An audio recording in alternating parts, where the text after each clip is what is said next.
Hello, hello, welcome back, welcome back. I know I have been kind of absent on the YouTube channel lately. I've had a lot of stuff that I've been working on behind the scenes that I'm just not ready to go public with, but that's okay. Um, Jumping on here because last weekend was my bachelor party, and we got a bunch of games that I have not given opinions on, so I wanted to hop on and give a quick big batch of game reviews, talk about some of the mechanics and things that I like about the game to just kind of refill the potential content to go up on the channel later. So feel free if you're hopping in to stay by, say hi. But we got 1, 2, 3, 4, 5 games to chat about real quickly today. And I hope you enjoy listening into kind of my thoughts on the mechanics that I've enjoyed in them. This will be from a game mechanic style approach, and so they'll all be more kind of highlighting the positives of the games that I like, or the mechanics that I liked in them. So sit back, relax, throw it on in the background if you're working today. Just talking about 5 different games.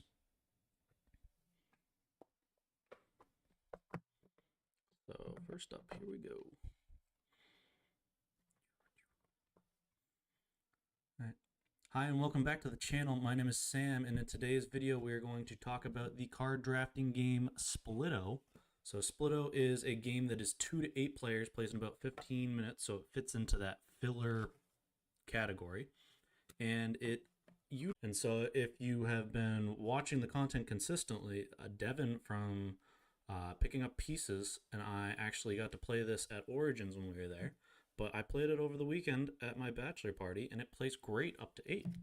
So there are 2 different types of cards in the game. There are the number cards, which vary in 6 different colors, and there are 6 different numbers into them. And then you have your scoring condition cards, which all get shuffled up into one pile, and each person will, depending on player count, everyone playing will get dealt 13 cards, and on your turn, you're just picking one to place in front of you that you are drafting, and you'll pass the pile to your right. It utilizes this game mechanic that I believe was created in Between Two Cities. I could be wrong about that, but Between Two Cities and Between Two Castles uses it, where you're building out piles between you and your neighbor, and the cards have different scoring requirements, and if you fulfill them, you'll get little diamonds, and the game ends, and based on the number of piles that you fulfill the um, scoring conditions piles together, and whoever has the highest score there wins. And so it takes this cool concept that I really like from Between Two Castles. I have not played Between Two Cities. Of you can introduce it for players of all different skill threshold, and because you're working together on a communal pile, there's that sort of working together table talk of, oh, we have, you know, exactly 2 cards that have twos on them.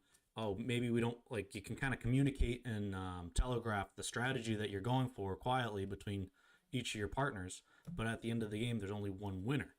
And while I really like Between Two Castles, the fact that when you're done with this, you just bring all the cards back together into one pile, shuffle it up, and then you find 2 cards to put in the middle, which are scoring cards, which are shown in the bottom. There's a star and a moon. Those will be the global achievements. Outside of that, for setup, it's really easy to jump right into the next game. And so the fact that it fits that filler category with sort of this quick style play and cleanup makes it really easy to bring on the road and introduce to new people, and then gives that fun puzzle of getting a taste of drafting, getting a taste of working together in a nice, beautifully colored small box by 25th Century Games. So that is what I've been enjoying about the game Splitto. All right, we're done with one there.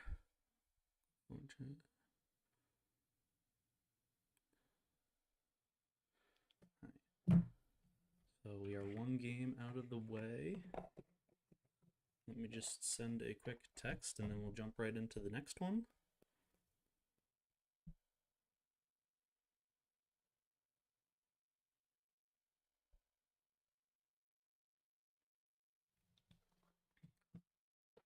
So the second game that we got to play this weekend And in today's video, we are going to be talking about the bluffing game Good Face, Bad Face by Big Potato Games. So this was a game, them all being actors really sold me on the fun that it could be. And so all it is, unless you're playing with some of the stuff that I won't spoil, is a distribution of good faces and bad faces. So the good faces are yellow, the bad faces are red. And depending on player count, you'll have a certain number of bad faces in the pile, and you will shuffle and deal out 5 to every player playing. And the goal is to have 4 good faces face up in front of you. And how you get cards played face up in front of you is whoever the active player is will look at their hand of 5. And so we got our 5 cards here. We got 4 good faces, 1 bad face. I'll choose how many of these cards I would like to set the deck with. And so let's say I chose 3 cards. I would pass this to the player to my left, and now they have the choice to either flip this top card or pass it on to the next player. And so say they choose to flip, they got a good face, that will stay face out in front of them. They can either choose to keep flipping and push their luck, or pass the pile on to the next player. If they end up flipping a red face, one of the bad faces, they'll sweep all of the cards, the good face cards in front of them, back into their hand, and the pile passes to the left. And so it's got this mechanic of press your luck, similar to like I want to say like a skull, where you're trying to figure out, should I keep flicking and then flipping or not? And then there's this deductive element similar in bluffing with like cockroach poker or other quick party games like that, where you're trying to read the other player of there's those levels of did they play a red face or not. And so it's a very simple concept game, but creates very funny moments that I'm happy that it's part of the collection. And it's one of those quick, you're looking to kill 5-10 minutes. Hey, let's play good face, bad face to, break the ice and make people laugh just on bluffing. We played this at my bachelor party with a full 5-player count, and my buddy Max won every time, and we had a few libations in us, and so it was really funny to see the debauchery that was unfolding because everyone wanted to try and beat Max, and we couldn't. And so that is, a core memory that I'll hold with this game, Good Face, Bad Face. I really like the simplicity of the concept of do I flip or do I not, but that seeding of trying to predict who you think will flip or pass creates a really fun, lively experience in Good Face, Bad Face. So that is Good Face, Bad Face, and those are my thoughts.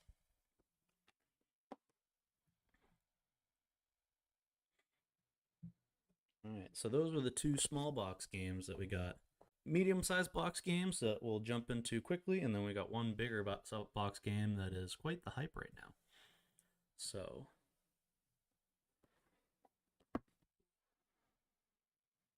try not to give any spoilers, but spoilers. Right. Hi, and welcome back to the channel. In today's video, we are going to be talking about the tile playing game Subterra by ITB Games. I'm not familiar with that publisher. Rewind. Hi everyone, and welcome back to the channel. In today's video, we're going to be talking about the cooperative tile laying game Subterra. So Subterra is I want to say probably on the lighter side. We've been using it as our go-to intro game to kind of teach and family that we've had. And so it consists of everyone will have their own character that they get to choose, and each character has about 2 different powers. One's usually an innate one that's passive, and one that costs action points to perform. But it's built the whole game, and then they have the meeples that relate to each said character. But throughout the course of the game, there's a starting tile, which everyone will place their meeple on. And what you're trying to do is explore this cave by revealing and moving into these various cave tiles to try to deplete the deck, which this is about half of the deck. And there is a cave exit tile that will be in one of the bottom 6 tiles that you're just trying to explore and survive in the cave without losing any of your crew members. And so it is a turn-based game where it is played in the form of rounds. So everyone on their turn will have 2 action points worth of actions that they can perform. This will vary from, just moving, revealing to look at what the next tile in the space is, to actually exploring, which is move and reveal, so you don't really know where you're moving your character into. So everyone will have 2 action points worth of actions that they can take on their turn, with the option of pushing their luck to take a 3rd action, which, to push your luck, you'll roll the 1 die provided in the game. If you roll a 4 or higher, you don't take any damage.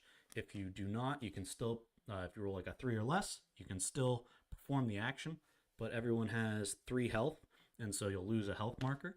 And so the way you win the game is by the team exploring without dying, and successfully having crew members escape, or all of the crew ends up incapacitated because they've lost all 3 of their lives. And so players will go around taking their 3 points or 2 or 3 action points worth of actions until you've come back to whoever the first player of the round is, at which point you'll reveal one of these cards, which I don't think they're... So certain tiles will have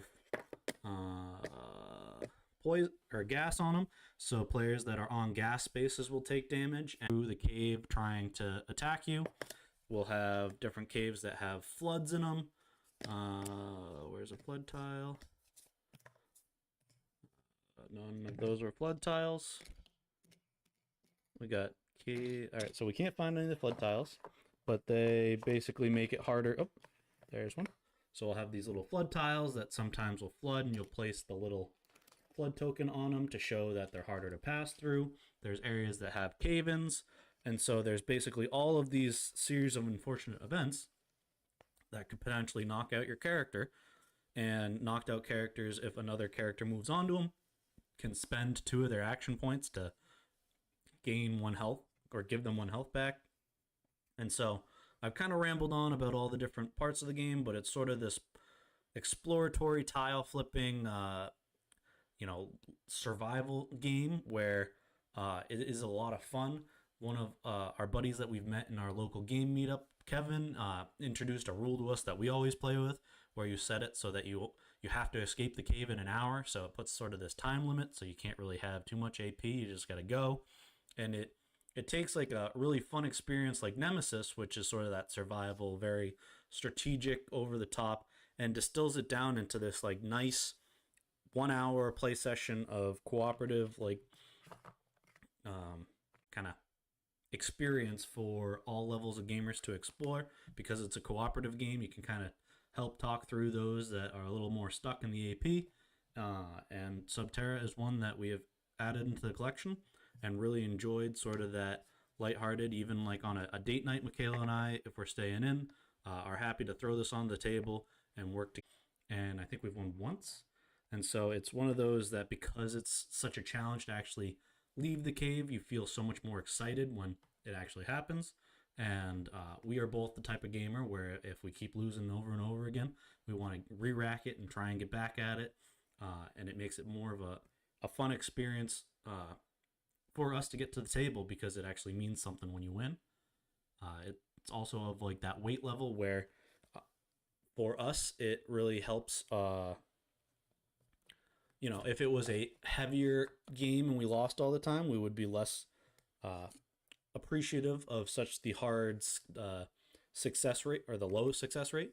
But for the weight of this game, it hits that sweet spot where every game we've had has created a good time, because there's that emergent narrative of there was just a cave in, and what are the odds there's going to be another cave in, and it's going to happen in the one spot, and then boom, the one's rolled. So it creates moments that are fun like that. And I'd highly suggest trying to get a play of Subterra, because we've really enjoyed the streamlined thematic mechanics. The whole not knowing where you're going in the cave, tile flipping, really fits the theme, and it creates great moments for us to enjoy with predominantly our family that is less in the gaming space, but it's been really enjoyable for us. So I will end the rambling there. That is my quick thoughts on Subterra. I'd love to hear in the comments below what you think about Subterra, if you've played it or not. Feel free to drop by and let me know your thoughts. boom. That is video 3. So we got 2 more, which are both Cult of the New. One we played twice on my bachelor party. One is I've only played it 2-player.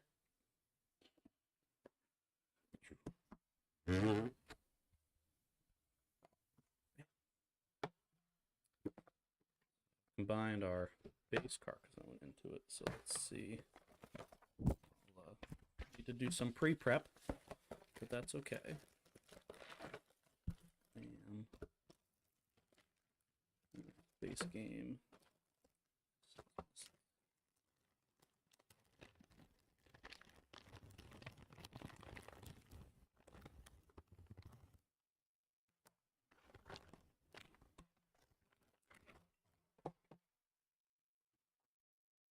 All right, let's move this over and boogie for video 4.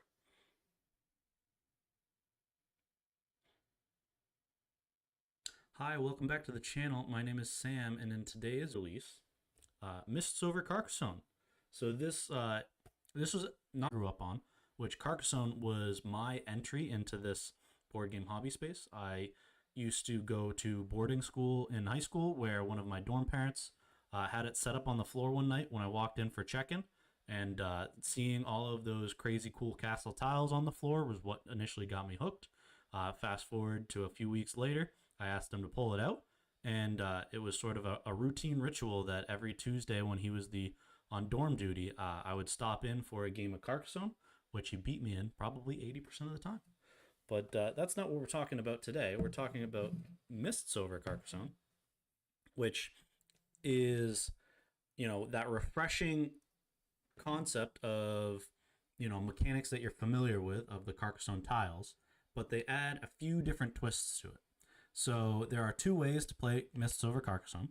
You can play the regular Carcassonne style game where you're just adding it in and it's a competitive game. But in Mists, you also can play a cooperative format. And so the the difference is, instead of just trying to end with the highest score, depending on the level that you play the game at, there will be a scoring threshold where we have, in the level 1, the team has to get to 50 points, and there will be a number of ghosts that is your timer of, if you have that many ghosts onto the built-out tableau or tile area, you are out of luck and you've lost. And so the cooperative element of it, and these new tiles that show whenever mists are revealed, you place these little ghost meeples onto each ghost that is placed into the area, is sort of this resource where when you complete a castle or road or complete a scoring section, you can either take it to score the points, or you can use that to instead remove up to 3 ghosts from one single tile. And so you have to balance this of, like, it's almost a pressure luck style of things where you have to weigh the pros and cons of clearing ghosts versus scoring points, because at once all the tiles are there. And so the other way you can clear ghosts is the mist, if it's fully encapsulated, where I don't have all the mist tiles out here, but you're able to close out the entire mist section, all of the ghosts from that tile also, or that section, also will get removed. And so those little elements of a refreshing style of being able to play Carcassonne cooperative has really, hit that sweet spot for Michaela and I here in our household. It's extremely hard. We've only been able to clear the first challenge, which doesn't even use these graveyard tiles, or there's no chapels. I don't know what they're actually called in the base game, but the ones where you want to surround it, it replaces those with castles, which look like a castle. Sorry, this is good dead air. So castles. And so these scoring elements, where this will score for every mist tile around it, the graveyards will add a ghost to it for every orthogonal space that's not touching it. So you want to really clear these quickly because you can run out of ghosts that way. Mist works a little differently than standard Carcassonne rules. You're allowed to place mist on, as long as you're not breaking the rule of city to city or road to road. Mists can touch non-mist field sections, which is unideal, but because that does not mean it's a closed mist section. A closed mist section would look something more like this, where it's fully closed out. So that means it's harder to remove the ghosts if you're locking it in this sort of way. You'll have to clear it by either completing and not scoring a road or city. And so Mist over Carcassonne has really been sort of in tandem to the last game that we just talked about in this previous stream of Subterra, and really easy cooperative tile placement game to get to the table, where it keeps all the fun scoring ideas of Carcassonne. It eliminates the ability to sneak on in a cooperative game, which is sort of where Carcassonne hits for Michaela and I in terms of a competitive sense. But it's been a really engaging, fun process to talk through, if we put it here, this, and, kind of figure out that puzzle together. Mist over Carcassonne is really fitting that bill for a 2-player date night, 30 minutes. It's been a long day. Don't really want to invest in a long gameplay during the week. Mist over Carcassonne is really fitting that bill for us. And so I would personally suggest it to couples who enjoy playing games together cooperatively. But let me know in the comments if you've played and what your thoughts are on the game. Let me know if you've beaten the second one. We've played maybe 4 times now and haven't had a chance to move on to the third yet. We've been stuck there. So if you have any tips, feel free to comment those down below as well. But that's Mists over Carcassonne. Boom, boom, boom, boom.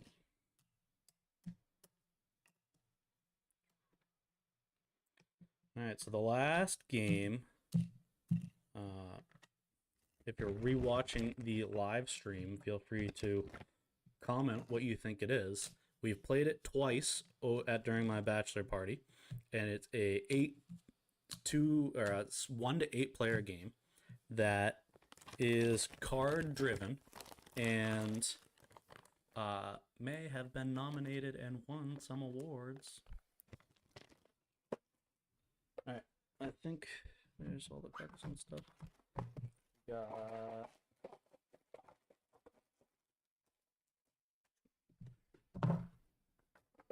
That. Boom, boom. Boom, boom. There.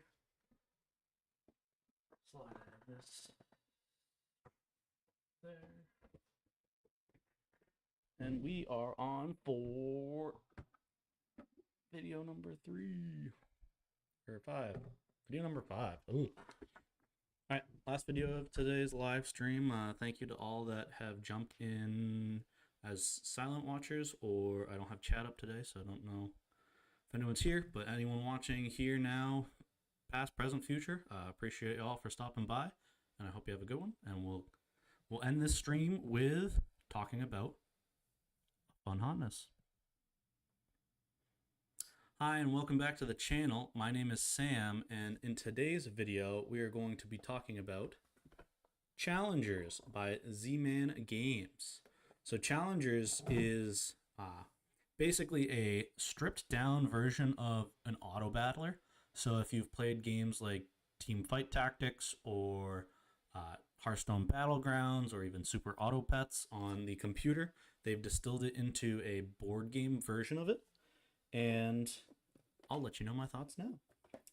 So the quick rundown for any of those of you who have not had a chance to play, this box is a mess, is everyone will be, depending on player count, starting with the same, these aren't all for a group, but everyone starts with the same 6 cards.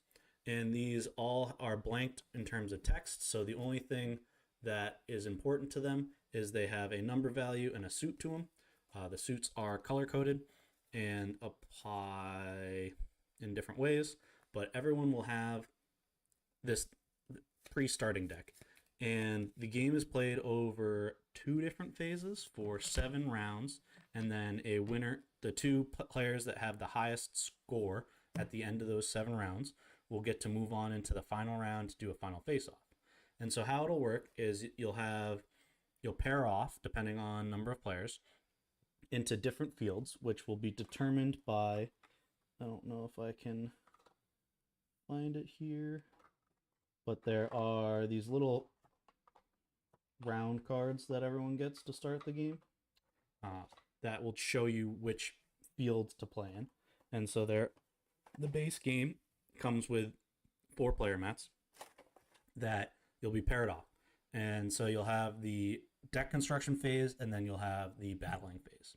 And so in the deck construction phase, there'll be 3 different decks that will have 5 different suits of cards into them. And in the first round, you'll draw 5 from A. Later on, you'll have the options to draw from B. And in the last 2 rounds, you'll be able to take from cards C. But these are stronger, more asymmetrical cards that will have different abilities in the bottom of them that activate based on what the card says. And so you'll add 2 of those to your deck. So everyone will start with 8 cards. And it's basically a tug of war to see, like, it's a kind of a battle of nutrition, where you're trying to be the last one standing. And there are 2 ways for you to win. You can either fill up someone's bench, which the mats have these 6 slots down on each side of them that can hold different card types. So you can have, like in the starting, we have newcomers. So newcomers, you can have as many newcomers in one spot, but the dog couldn't sit in the same bench spot as the newcomers. So you can either fill them up where they have to try and side and they can't, or the opponent runs out of cards from their deck. And so one side will flip, the next person will have to beat the 4. So the next person flips a 1. 1 doesn't beat 4, so 1 plus 2 doesn't beat 4 because that's only 3, so then they'll flip another one. And so they got 1 plus 2 plus 1 is 4, so tying goes to the attacker. So they'll then, on their side of the field, stack these, and then the person who flipped the 4 previously now will put that 4 onto the bench, and they'll pull from their deck, which they only have to beat a 1 now. And so that is a quick simplicity of the game. This isn't a full rules overview, but that's the general premise of you'll play. Whoever wins that will take a little trophy token, and then we'll move into the next deck building phase. The trophy tokens have different victory points hidden below them, so depending on player count, they'll have different stacks based on different fields. But that's the overall premise of each round. You're drawing from these different stacks, and there's a mulligan rule that if you don't like the cards you've drawn, you can discard and redraw in the deck building phase, not the battling phase. And so that's the general rules. What I really like about it is I've always been drawn into the super auto pets and sort of these auto battlers where you have like the pre-planning of how you want to construct things based on what you're given. And so the challengers, what they're doing, I think hits it right on, where it gives you this simplified variant of that. And so I've enjoyed BGA was the first experience I had on it. And after 6 games in of that, I was like, I really want to pick this up. Plays great at 8, and it really gives that feeling of like the dopamine rush of, sometimes the deck plays out exactly how you theorized in your head, and it gives you that high where you immediately fill their board right away. Sometimes it gives you that low of, even though your deck seems like it'd be a really cool way to build, like you built it out really cool, you flip that one card that you didn't want to flip right at the beginning of the round. And I think because the weight of it is so light, those moments of lows don't feel as bad because, rinse and repeat, you get to try and run the deck the next round. And so that is sort of what Challengers is. I'm rambling at this point. I may have to record a better video of talking about Challengers, but I've never grown up in the TCG world of going to these tournaments, but it really gives me that vibe because after each round, you're moving on and playing someone new, and you're trying to kind of have your deck survive against someone else's strategy. And so there was that lightheartedness of, you know, playing around and really embracing the Yami Yugi feel and role playing in there. And I understand that all of like the fun parts that I've enjoyed of this game are ancillary and dependent on the group you're playing with, and aren't necessarily written into the rules of the game and not how the game's structured. But it's created these moments of really fun, enjoyable experiences with. I think Challengers has really hit for our play group, and so it's one of those games that's fun to break out after you've had like a nice 3 hour long game of some heavy, crunchy Euro, where you just want to kind of laugh at each other and kind of have a simple, fun, good time to kind of fill the rest of the game night. I think that is what we will use Challengers for in our collection. And so hopefully if you've made it through this video, through all my rambling, you're still here to comment what you enjoy or dislike about Challengers. I'd love to hear that and continue this conversation, hopefully a little more streamlined, less rambling, in the comments below. Thanks. And with that, that's quick 30 minutes of the 5 games that I got played over the past weekend.